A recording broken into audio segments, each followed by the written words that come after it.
Baik,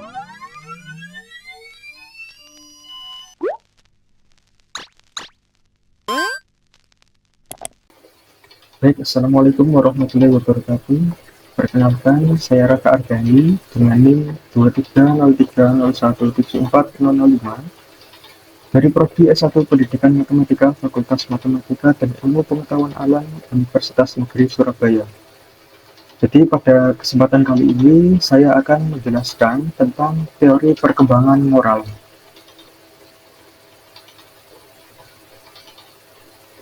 Sebelumnya perlu diketahui bahwa masyarakat tidak dapat berfungsi tanpa aturan yang memberitahu orang-orang cara berkomunikasi satu sama lain, cara menghindari menyakiti orang lain, dan cara bergaul dalam kehidupan umum. Namun, seiring kita dewasa, kita menyadari bahwa aturan yang berlaku untuk beberapa orang terkadang tidak berlaku untuk orang lain. Hal ini disebabkan karena perbedaan perkembangan moral tiap orang. Pada teori perkembangan moral ini ada dua teori yang perlu kita bahas, yaitu teori perkembangan moral dari Piaget dan dari Kohlberg. Yang pertama, perkembangan moral Piaget. Teori perkembangan kognitif Piaget itu juga mencakup perkembangan kesadaran moral. Piaget mengusulkan bahwa perkembangan moral berkembang dalam tahap-tahap yang dapat diprediksi. Dalam hal ini, dari jenis penalaran moral yang sangat egosentris ke penalaran moral yang mencerminkan sistem keadilan berdasarkan kerjasama dan timbal balik. Ada dua jenis penalaran menurut Piaget, yaitu moralitas heteronom dan moralitas otonom. Yang pertama, moralitas heteronom. Tahap pertama ini juga disebut sebagai tahap realisme moral atau moralitas pembatasan. Heteronom sendiri berarti tunduk pada aturan yang diberlakukan oleh orang lain. Jadi selama periode ini, anak-anak secara konsisten dihadapkan pada orang tua dan orang dewasa lainnya yang memberitahu tentang apa yang harus dan apa yang tidak boleh dilakukan. Pelanggaran terhadap peraturan secara otomatis akan mendapat hukuman.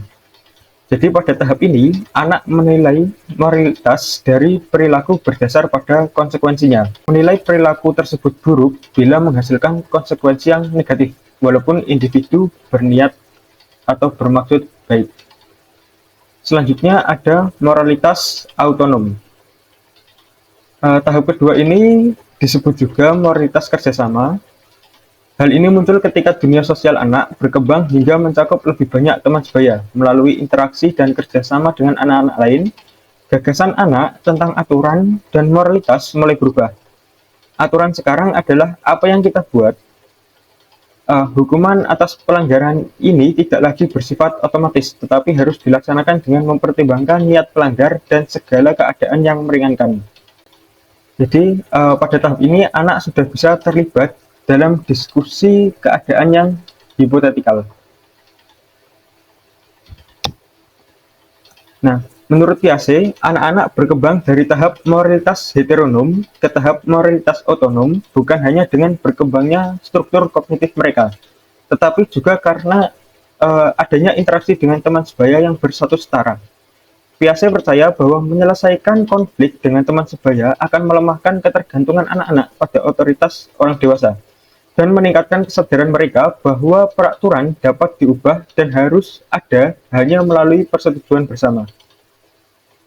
Nah, berikut adalah tabel perbedaan dari moralitas heteronom dan moralitas otonom. Ketika di moralitas heteronom itu aturan yang tidak fleksibel dibuat oleh pihak berwenang seperti polisian, orang tua, dan lain sebagainya, maka di moralitas otonom itu niat memiliki pengaruh yang lebih penting daripada hasil perbuatan seseorang. Di moralitas heteronom, aturan bersifat permanen dan harus dipatuhi. Sedangkan ketika di moralitas otonom, itu ada kalanya melanggar aturan itu bisa dianggap sebagai hal yang wajar. Di moralitas heteronom, egosentrisme di masa anak-anak menyebabkan anak-anak percaya bahwa orang lain memandang ide-ide mereka yang mengikuti aturan dengan cara yang sama seperti mereka. Sedangkan di moralitas otonom, itu orang mungkin memandang apa yang benar secara berbeda. Jadi belum tentu setiap orang berpandangan yang sama. Di moralitas heteronom, derajat hukuman harus bergantung pada seberapa buruk akibat dari tindakan seseorang.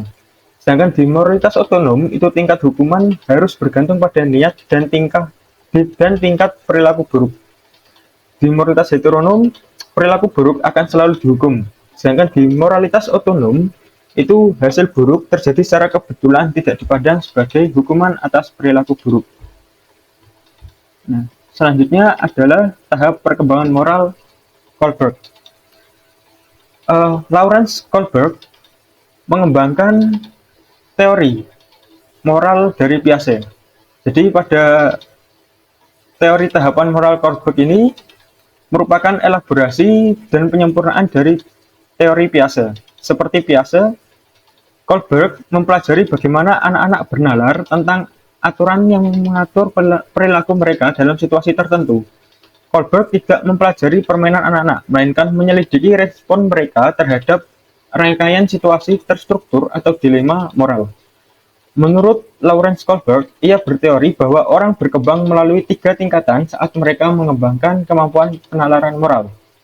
Tingkatan pertama yaitu prakonvensional. Moralitas terbangun pada anak hanya sebatas mematuhi aturan yang berlaku oleh seseorang yang memiliki kendali terhadap dirinya. Anak mematuhi aturan untuk menghindari hukuman atau mendapatkan hadiah. Pada tingkatan prakonvensional ini meliputi tahap 1 dan tahap 2 yang akan saya sampaikan nanti. Tingkat kedua adalah tingkatan konvensional, yang mana pada tingkat ini alasan seseorang mematuhi aturan dan norma sosial adalah untuk mendapatkan persetujuan orang lain atau mempertahankan tatanan sosial. Kemudian tingkatan terakhir yaitu tingkatan pasca konvensional. Pada level ini, pada tingkatan ini, menentukan perilaku ini salah atau benar didasarkan pada prinsip yang diyakininya, sehingga mungkin saja prinsip keadilan menurutnya bertentangan dengan hukum atau perintah dari figur otoritas. Tingkatan ini meliputi tahap 5 dan tahap 6. Nah, berikut adalah tahap penalaran moral Kohlberg. Tahap 1 adalah punishment and obedience, yaitu berorientasi pada hukuman dan kepatuhan. Aturan ditetapkan oleh figur otoritas, kemudian anak mematuhi aturan tersebut agar tidak dihukum. Pada tahap kedua, itu instrumental relativist orientation. Kebutuhan dan keinginan individu anak adalah hal yang terpenting. Jadi pada tahap ini, anak mulai menyadari ada kepentingan orang lain. Tapi tetap mereka akan mengutamakan diri sendiri, melakukan apa yang membuat mereka merasa senang. Kemudian pada tahap ketiga, good boy, good girl orientation, itu moralitas didefinisikan sebagai kerjasama dengan pers. Mempercayai bahwa mereka harus bertindak ke teman seperti mereka ingin diperlakukan. Bisa menempatkan diri pada posisi orang lain, bisa menghargai atau mempertimbangkan perasaan orang lain ketika membuat keputusan moral. Kemudian di tahap keempat, law and order, aturan dan hukum yang ada di masyarakat menggantikan aturan dari peer group. Individu mematuhi hukum tanpa bertanya dan melanggar hukum tidak dibenarkan. Sebagian besar orang dewasa sudah berada pada tahapan ini.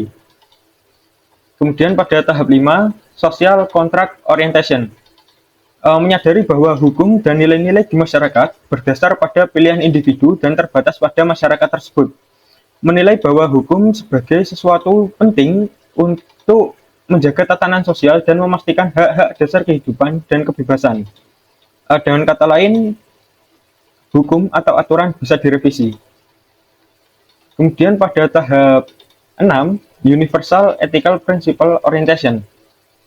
Tahap ini, prinsip etika dipilih oleh individu sendiri berdasarkan konsep abstrak seperti keadilan, kesamaan nilai kemanusiaan. Jadi keadilan berada di atas hukum atau aturan.